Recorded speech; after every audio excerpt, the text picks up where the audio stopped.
रस्त्यावर बसलेल्या तिघांना तेथून बाजूला होण्यास सांगितल्याचा राग आल्याने एका मजुराला शिवीगाळ करून मारहाण करण्यात आली।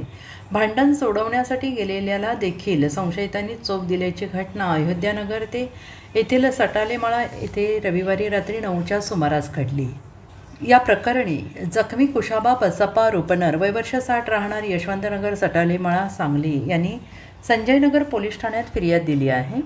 या घटनेची माहिती अशी की फिर्यादी कुशाबा रुपनर हे मजुरीचं काम करतात। रविवारी रात्रीच्या सुमारास ते दुचाकीवरून घरी निघाले होते। अयोध्यानगर येथील सटालेमाळा परिसरातील रस्त्यावर तिघेजण बसल्याचं त्यांच्या लक्षात आलं। त्यातील एक संशयित रणजित ढगे राहणार अयोध्यानगर हा त्यांच्या तोंड ओळखीचा होता। त्यामुळे कुशाबा यांनी तिघांना रस्त्यात बसू नका, बाजूला व्हा असे सांगितले आणि याचा राग आल्याने संशयित रणजित यांनी कुशाबा यांना थांबवून शिवीगाळ करून मारहाण केली।